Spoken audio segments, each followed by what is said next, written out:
Ave María Purísima.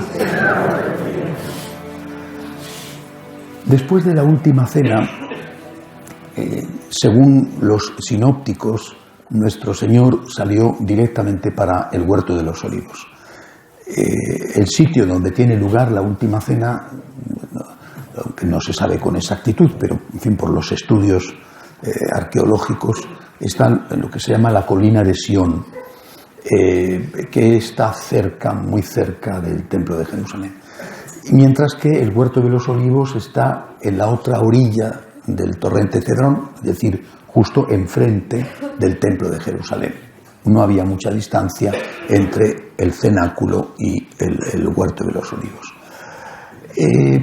Sin embargo, San Juan dedica varios capítulos de su Evangelio a narrar lo que ocurrió después de la última cena, antes del Huerto de los Olivos. Como ya comenté, el Evangelio de San Juan está escrito, sin duda, después que los otros tres. No se sabe con exactitud, pero se especula que en torno al año 80-90 ya tiene delante, por lo tanto, San Juan los otros evangelios, y también tiene delante las cartas de Pablo, que ya llevaba varios años muerto después del martirio, y las cartas de Pablo, las de San Pedro y probablemente también las de Santiago y San Judas. Y con esa perspectiva del anciano que ha visto, que ha sido testigo y que ha visto cómo iba pasando la historia de esa joven historia de la Iglesia, él va a escribir su Evangelio y lo va a hacer, os lo explicaba el mes pasado, contando cosas que los otros cuentan, omitiendo incluso cosas que los otros sí cuentan, quizá porque las da por ya sabidas, y sobre todo contando cosas que los otros no cuentan. Por ejemplo, el diálogo de Jesús con la Santísima Virgen cuando está en la cruz. Mujer, ahí tienes a tu hijo. Solamente lo va a contar San Juan. Es decir, como si alguien tuviera delante los textos y dice, hombre, esto se les ha olvidado. ¿No? Esto es importante, esto merece la pena destacarlo. Yo estaba allí, yo he sido testigo. Bueno, ¿por qué los otros evangelistas no cuentan esto? Vuelvo a repetir algunas de las cosas que ya dije.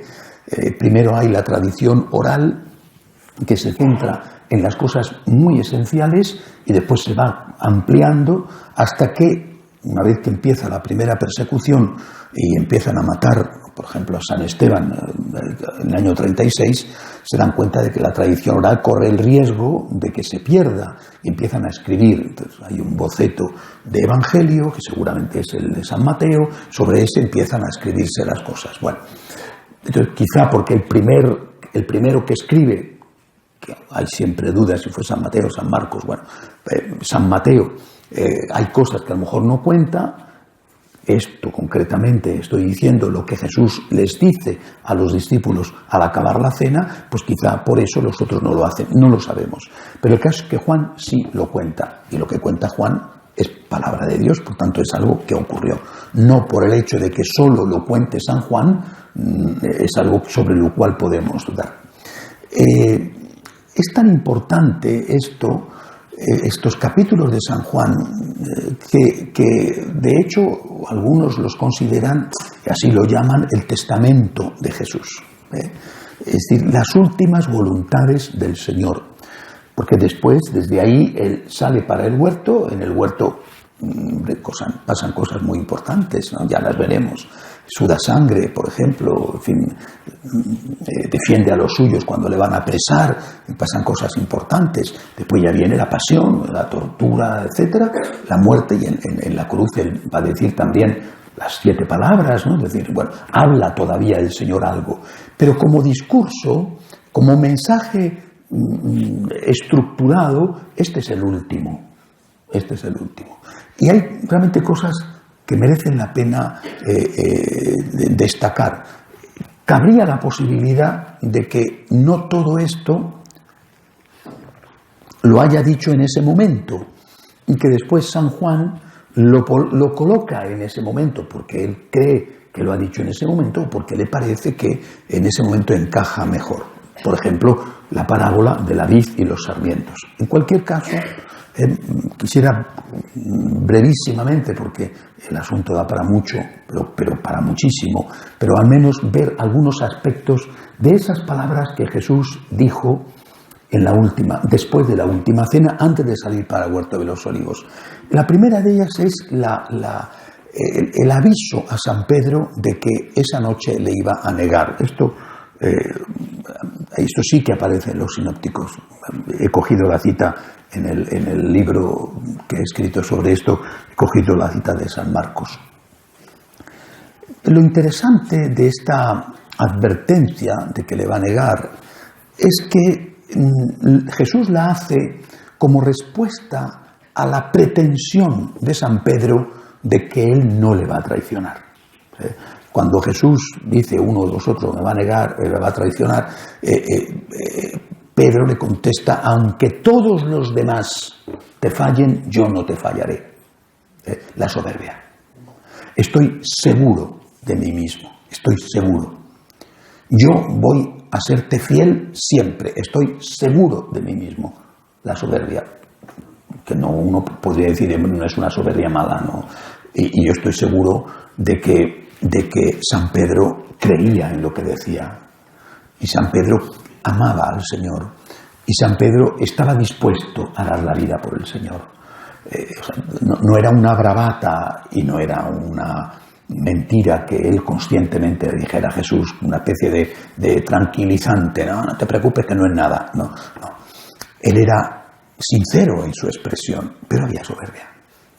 Y Jesús se vuelve y le dice, aunque tú no me vas a negar, pues yo te digo, esta noche, antes de que cante el gallo, me vas a negar 3 veces. Y así ocurrió.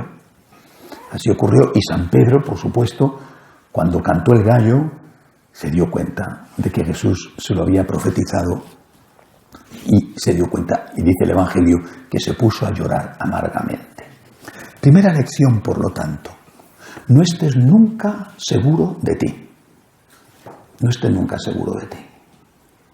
Siempre ten un punto de desconfianza sobre ti mismo, en el sentido de no te arriesgues demasiado. La vida, pues muchas veces hay que arriesgar, bueno, pero no demasiado. Reduce el riesgo al mínimo, porque dice ese refrán español, en la confianza está el peligro. Es decir, oye, ten prudencia. No eres tan fuerte como te crees. Y torres más altas que tú han caído. Así que ten prudencia. Ten prudencia. Pídele siempre a Dios la gracia, porque si tú crees que vas a poder con todo, seguro que al contrario vas a caer rápidamente en el agujero.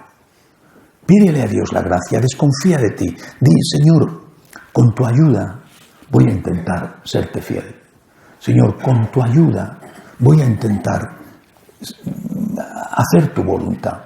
Podría haber dicho eso San Pedro. Señor, si los demás te abandonan, yo no quiero abandonarte. Ayúdame tú para no abandonarte. Dame tú la fuerza, porque yo soy un cobarde, tengo mucho miedo, y yo qué sé lo que haré si me torturan. Yo qué sé lo que haré. Señor, yo quiero, pero yo tengo mucho miedo, yo soy un cobarde. Ayúdame tú a no abandonarte, a no traicionarte. Hubiera sido distinto seguramente el resultado, ¿verdad? Porque Pedro habría ido con la gracia de Dios por delante, no confiando en sus fuerzas. Creo que esta es una hermosa lección que sacamos de aquí. Es decir, el que se sienta seguro, que tenga cuidado. En todo, ¿verdad? Hablo de nuestra relación con Dios, pero naturalmente vale para tantas otras cosas, ¿no? Vale para las relaciones conyugales, por ejemplo. Es decir, no estés nunca seguro de ti. Porque a lo mejor delante de la tentación caes. Así que ten prudencia y pídele a Dios la gracia y la ayuda, que sin su ayuda no puedes hacer el bien y evitar el mal. Primera meditación de lo que pasó esa noche. Luego, ya son todo ello las citas las citas de San Juan que he seleccionado. Jesús va a dar la promesa del Espíritu Santo. Importante que sea esa noche, porque en ese momento, porque ya es lo último. Él había hablado otras veces del Espíritu Santo, pero no era la persona del Espíritu Santo, no era un tema recurrente en su enseñanza, en su predicación.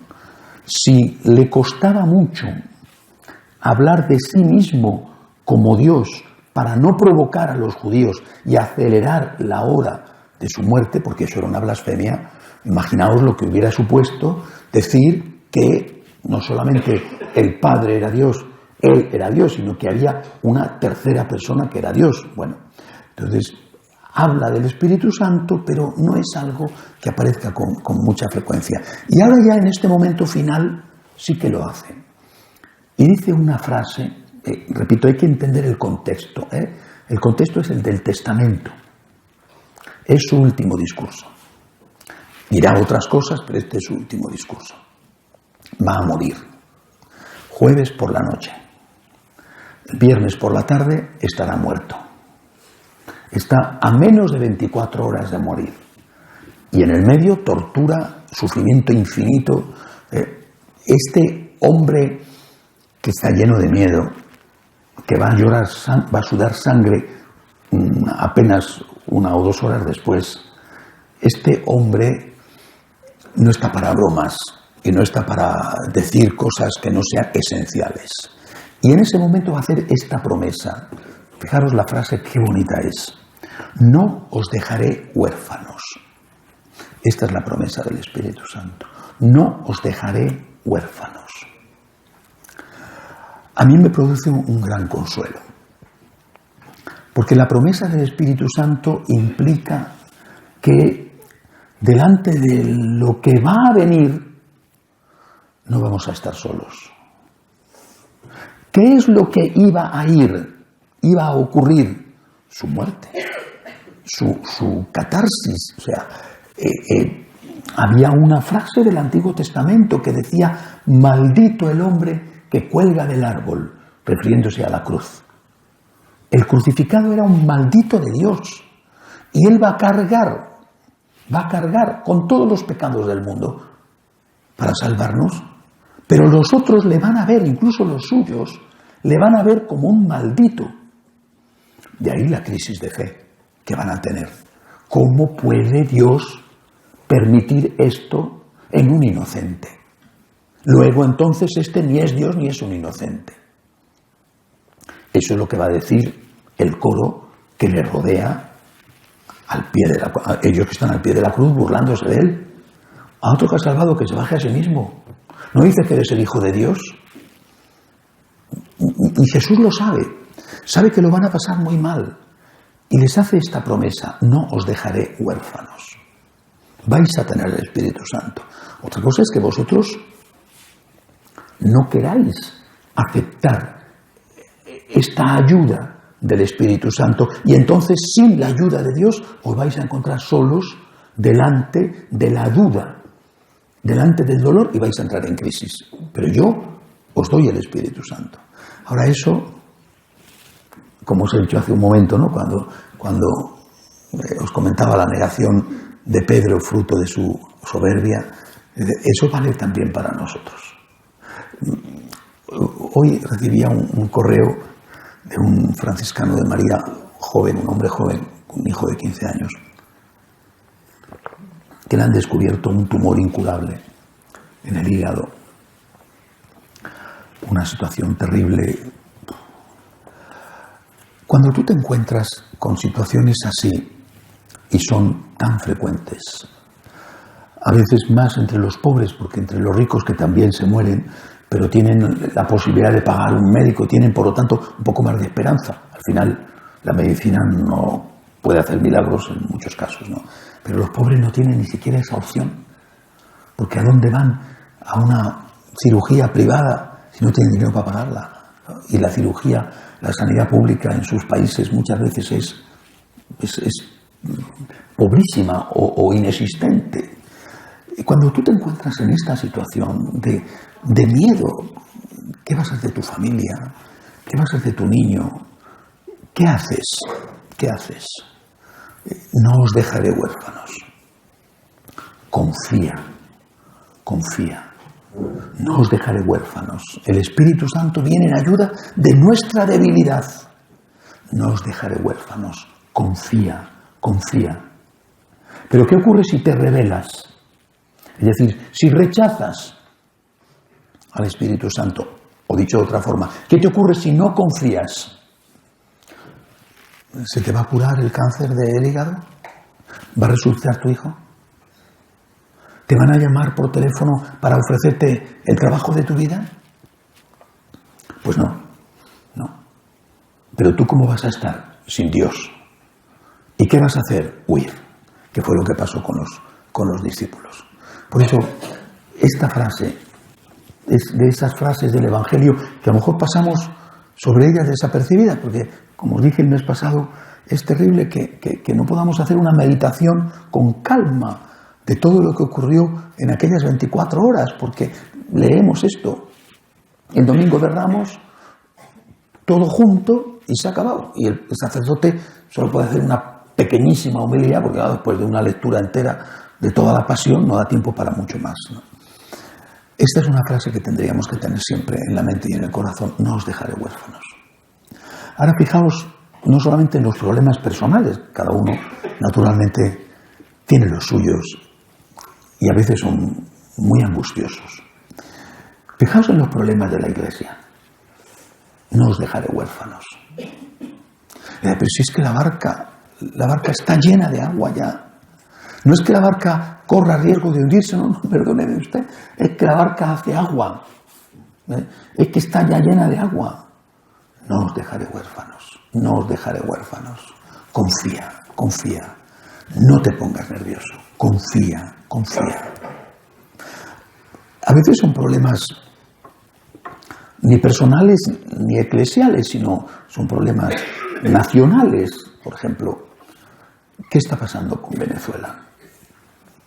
Ya se habla de que es 7 millones los que están en el exilio. No hay para comer, no hay medicinas. Es espantoso. Un obispo amigo mío, el de Cúcuta, que está en la frontera, en Colombia, en la frontera, da de comer, no él personalmente, obviamente, sino la estructura que ha creado en su diócesis, a 43.000 personas todos los días. Es una situación horrorosa. No os dejaré solos, no os dejaré huérfanos.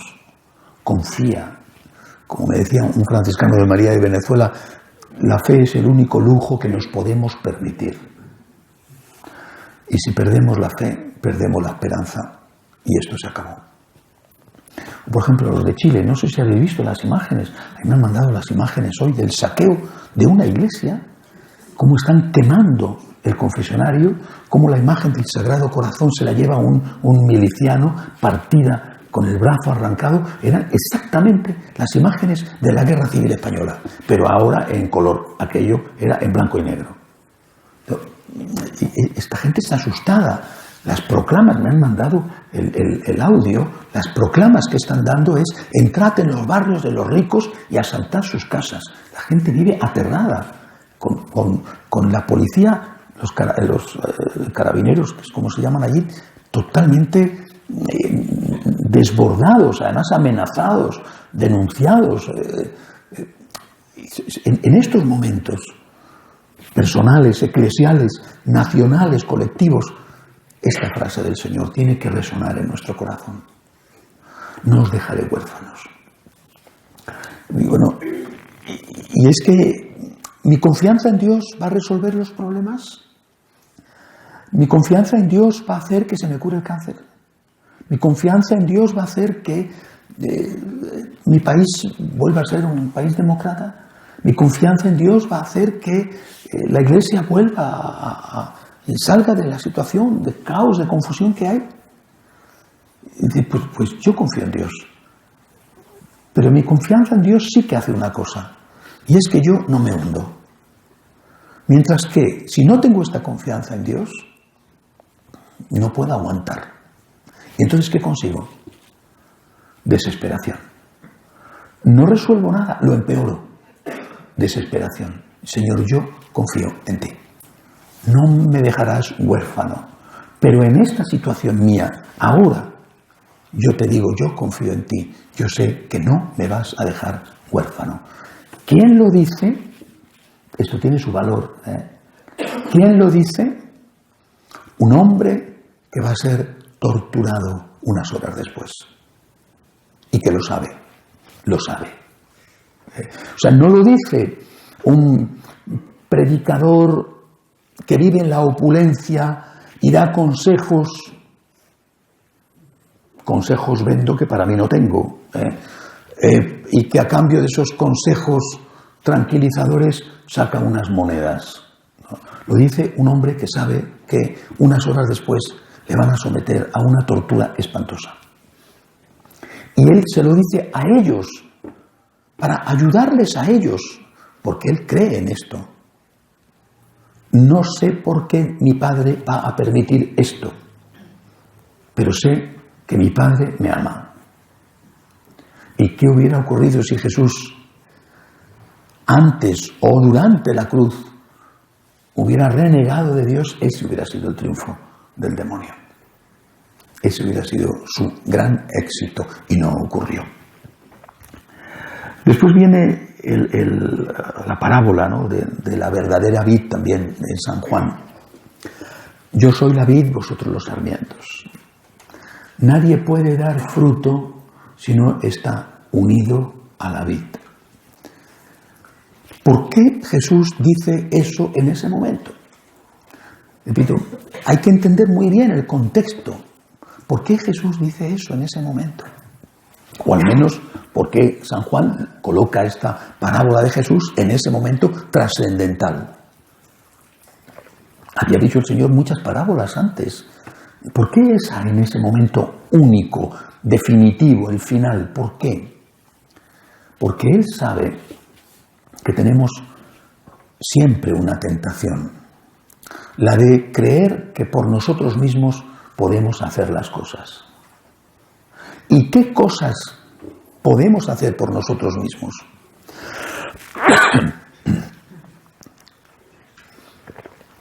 Por supuesto que somos conscientes todos de que por nosotros mismos podemos hacer el mal. Pero es que también podemos creer que por nosotros mismos podemos hacer el bien.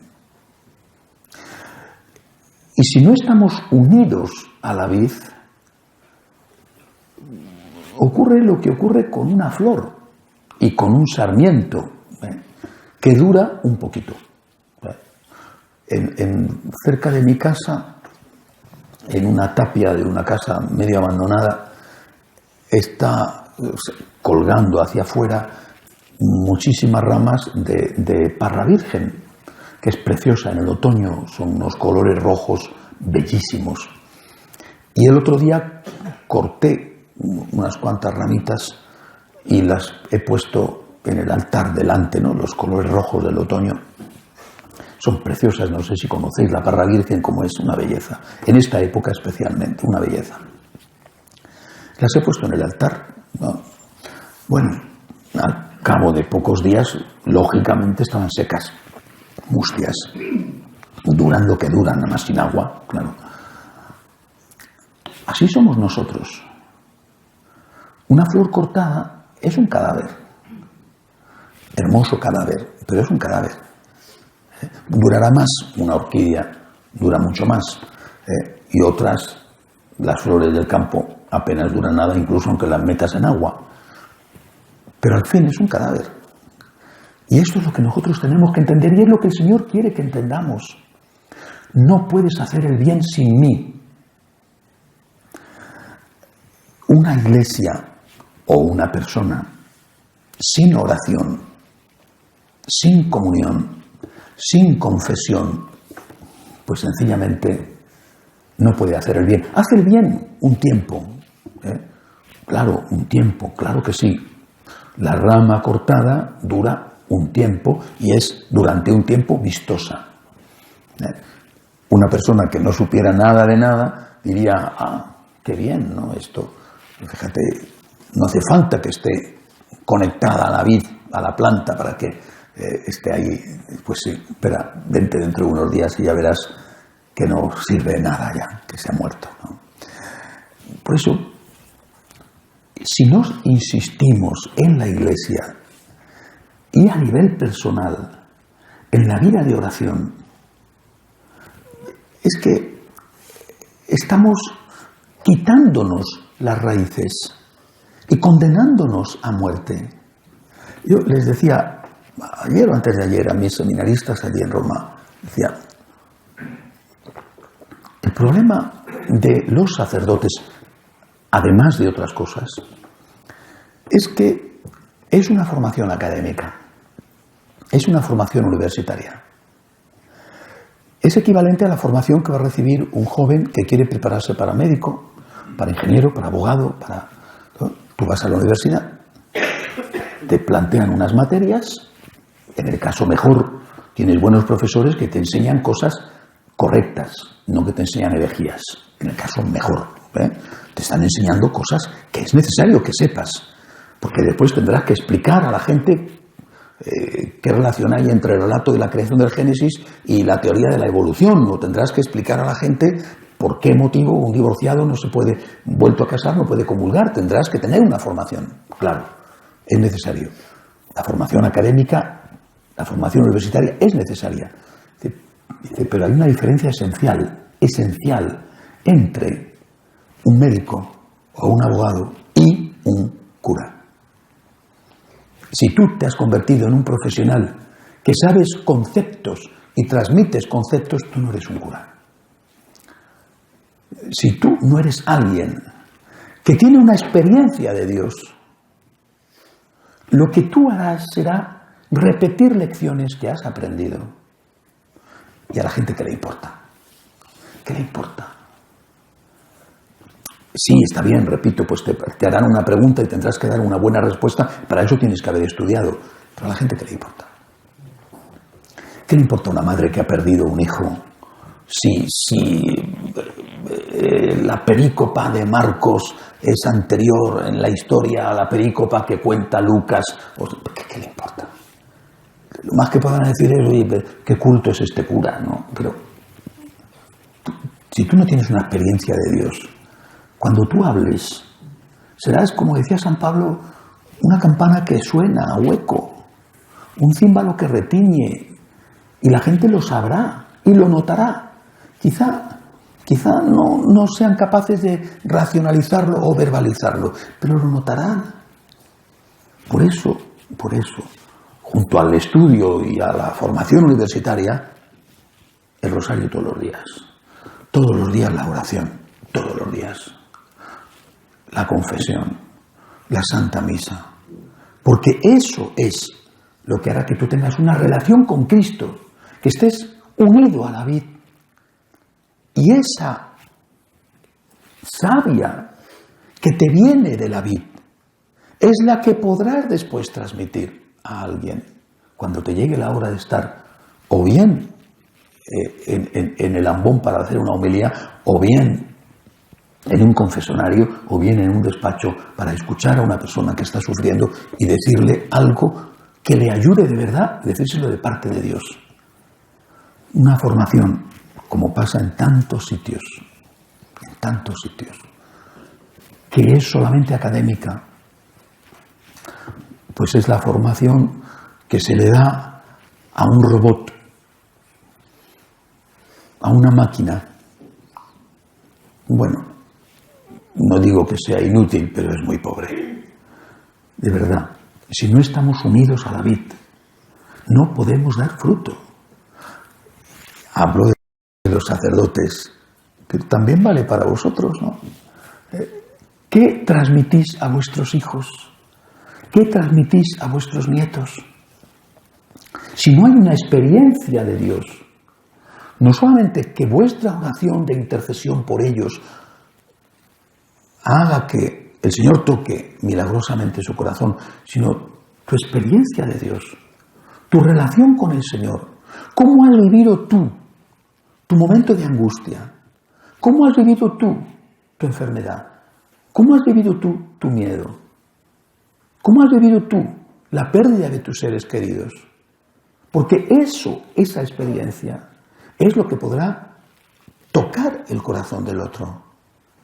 Esa experiencia será lo que el otro dirá: creo en lo que tú crees, porque en lugar de estar amargado, eres capaz de sonreír o eres capaz de seguir adelante sin haberte suicidado, sin haberte vuelto loco, sin haberte convertido en una persona que está deseando quitarse la vida.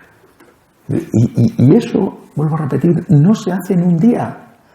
Si tú no estás unido a la vid, no un ratito, un día, que te pegas quizá un empacho, sino si tú no estás unido a la vid todos los días, sin mí no podéis hacer nada. Y se refiere el Señor, obviamente, a no podéis hacer nada bueno. Sin mí no podéis hacer nada. Siguiente cosa que les dice Jesús, repito, en ese contexto: el odio del mundo. Les previene: a mí me han odiado, les dice, también a vosotros os van a odiar. No vais a ser distintos a vuestro maestro. ¿Por qué no estamos preparados para esto? ¿Por qué no estamos preparados? ¿Por qué nos sorprende? Si ya nos lo ha dicho Jesús. Si a mí me han odiado, y repito, está a pocas horas de todo, sale de allí, cruza el torrente Cedrón, se pone a rezar, está un ratito rezando, una hora, llegan, le cogen preso, le llevan, a pocas horas. Le dice: a mí me han odiado, a mí me van a crucificar. Tú tienes que estar preparado para eso.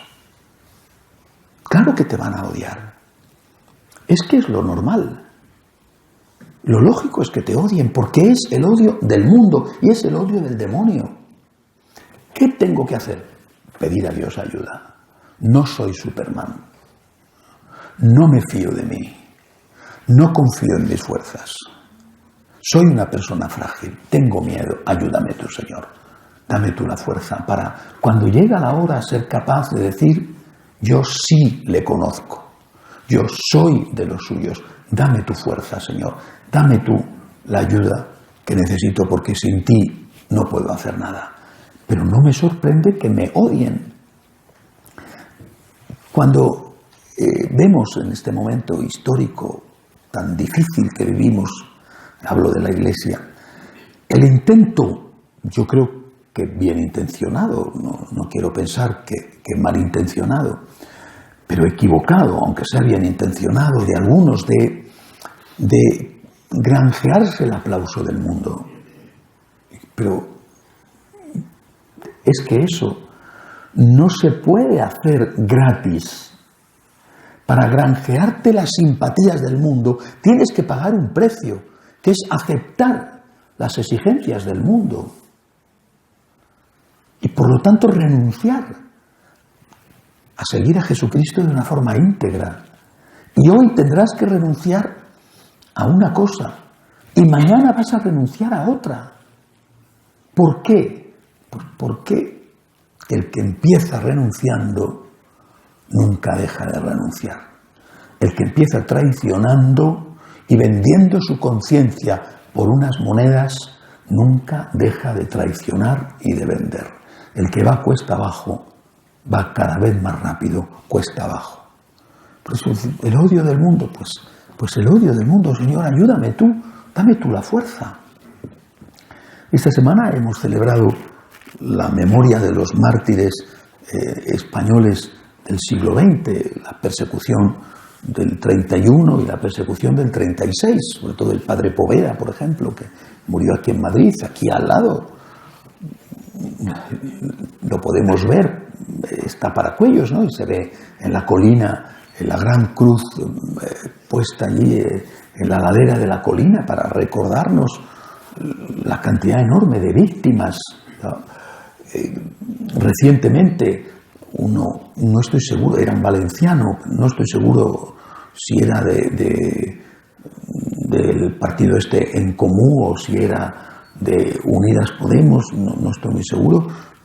Le hablaban de cómo estaba el asunto de lo de Franco, ¿no? Que le han sacado del Valle y todo lo demás. Alguien le debió de decir, ustedes mataron 7.000 religiosos, sacerdotes, monjas, ¿no? Y contestó, pocas fueron, tenían que haberle matado a más. Oiga, y no pasa nada, ¿eh? No ha dimitido, no le ha llamado la atención, no se ha armado un escándalo público. ¿Qué hubiera ocurrido si hubieran dicho, Franco mandó fusilar a no sé, los que fueran, ¿no? 3.000. Pocos fueron, tenían que haber fusilado más. Uy, lo que se hubiera montado, ¿no? O sea, la vida de una monja vale menos que la vida de otro. Pues si una cosa está mal, estará mal la otra también, ¿no? ¿O no? Y no pasa nada. No pasa absolutamente nada. A eso es a lo que tenemos que estar preparados. Al odio del mundo. ¿Por qué? Porque es este mundo el que no entiende a Jesucristo. Y si no lo entendieron a Él, a nosotros nos pasa igual. No tiene que sorprendernos. Lo que necesitamos es estar unidos a la vid y pedir ayuda a Dios para ser capaces cuando llegue la hora de ser fieles. Porque al final todos estos pasan. Eso sí, dejan muchísima sangre, muchísima sangre en el camino. Se está cumpliendo ahora el aniversario de la caída del muro de Berlín.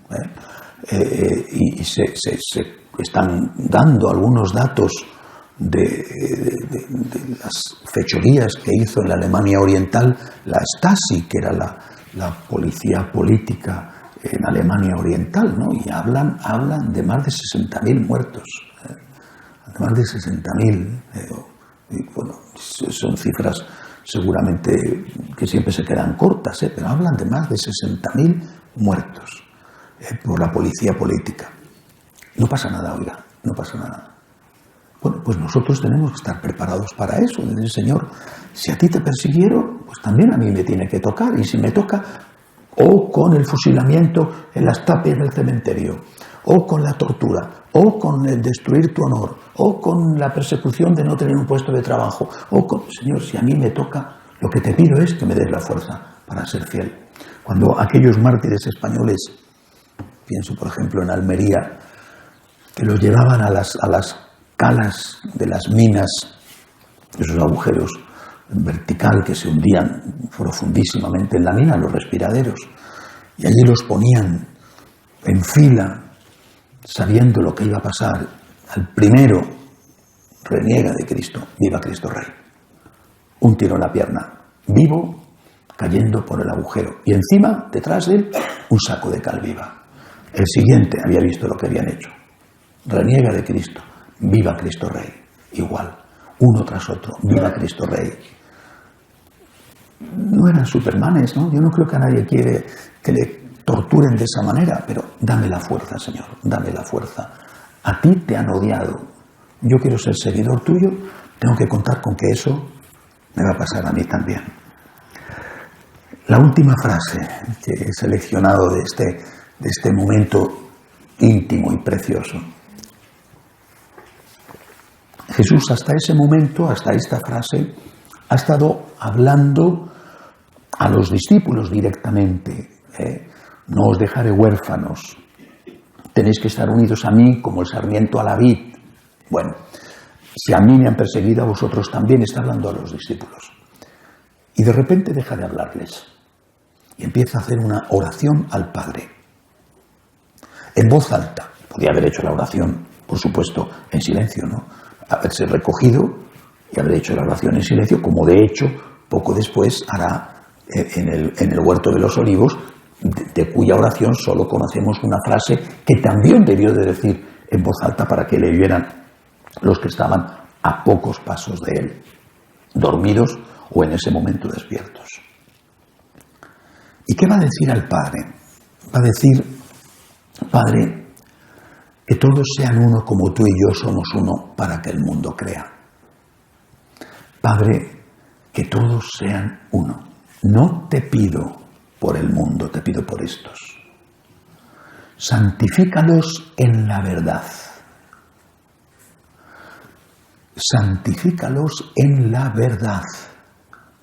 Que sean uno como tú y yo somos uno.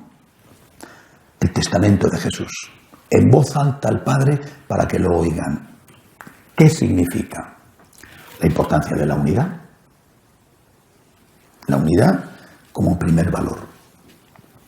Unidad en el respeto. La unidad trinitaria. El Padre no despersonaliza al Hijo, ni el Padre y el Hijo despersonalizan al Espíritu. Unidad trinitaria, pero unidad. Unidad, no uniformidad, pero unidad. El valor de la unidad. Eso significa que en la Iglesia tenemos que luchar por la unidad.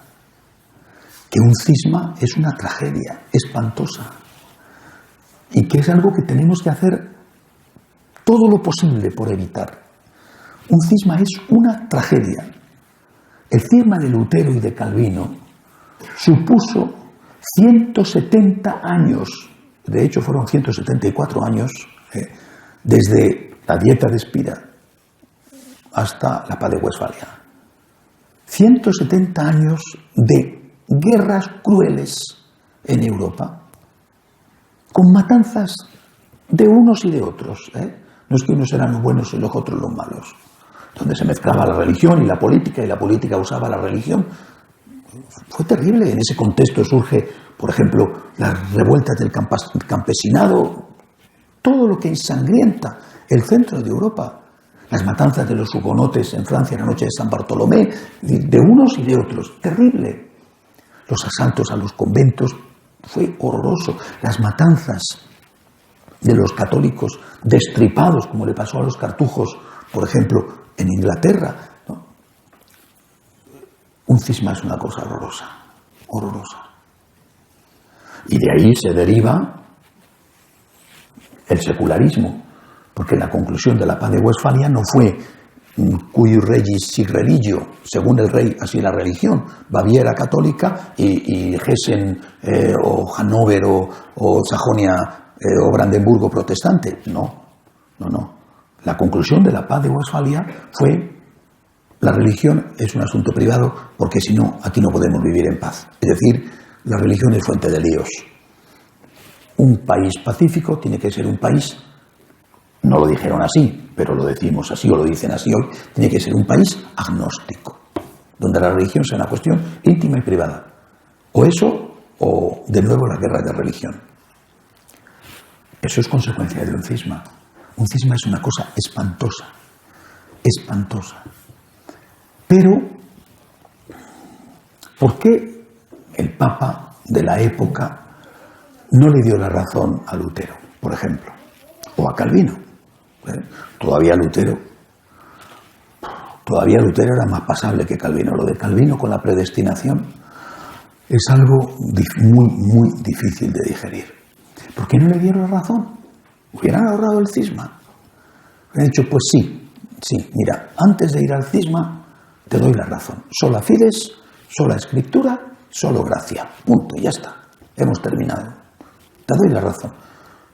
Y más cosas que hubiera pedido, ¿no? ¿Por qué no lo hicieron?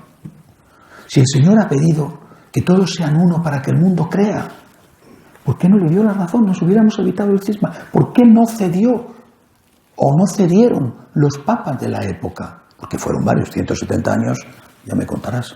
¿Por qué no cedieron?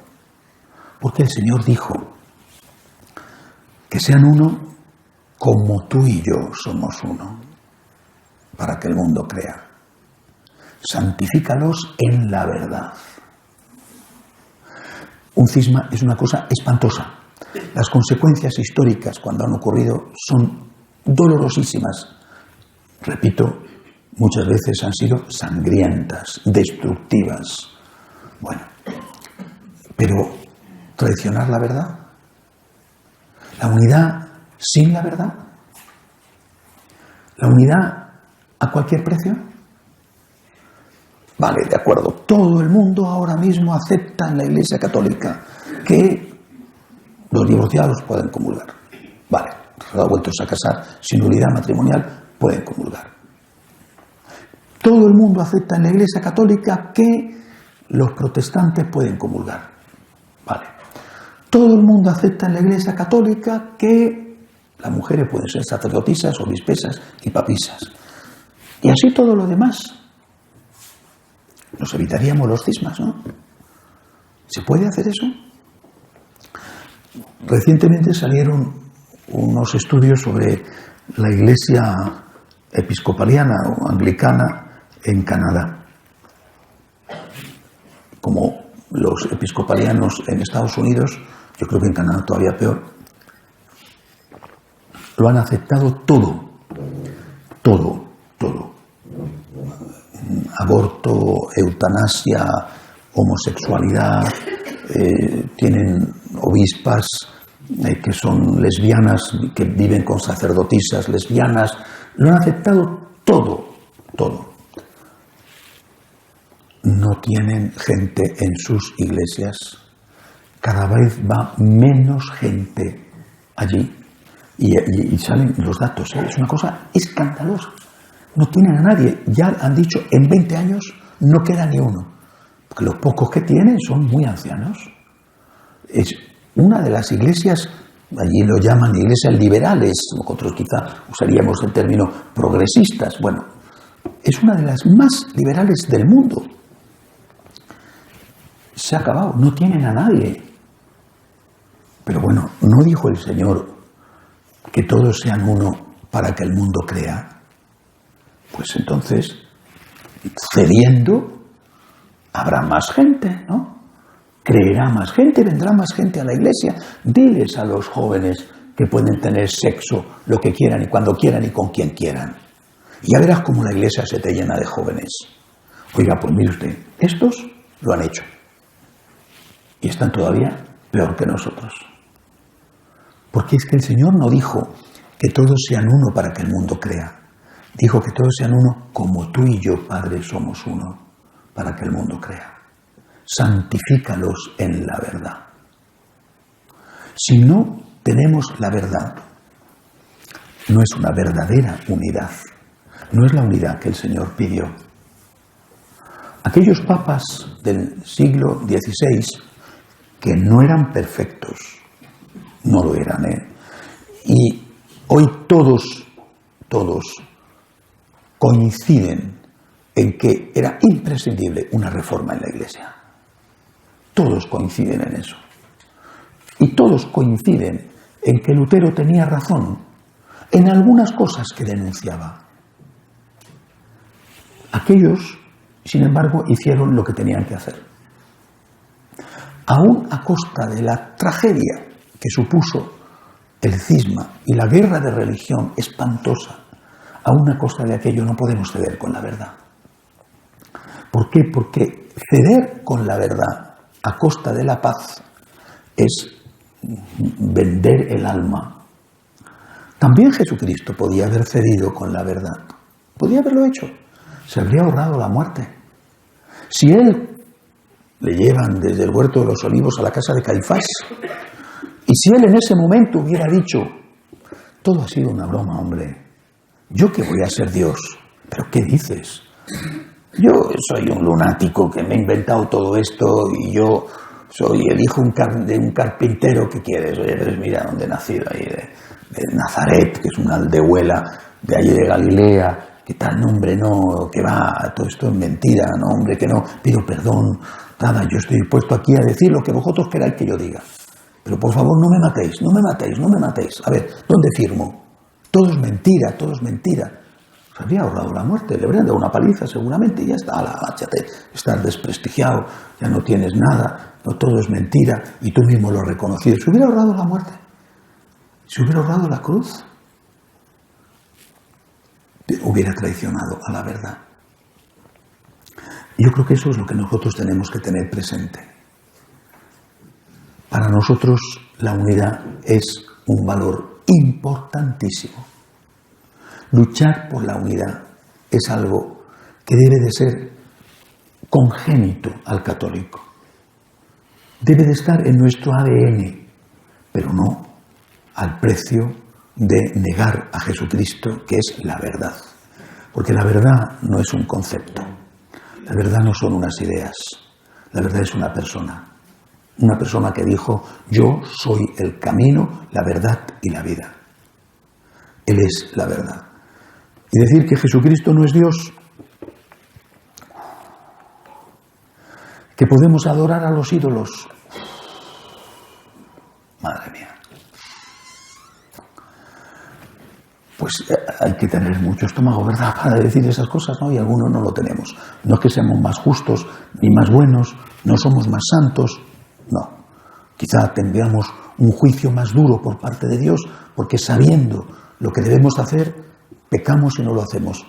Pero no podemos. Jesucristo es la verdad. Él es la verdad. Pidámosle al Señor, ¿no?, que nos dé la capacidad, la fuerza, la gracia para poder serle fieles, para estar unidos a Él, para aceptar el odio del mundo, que nos dé también la gracia y la fuerza para amar incluso a nuestros enemigos. Hacemos un momento de oración en silencio.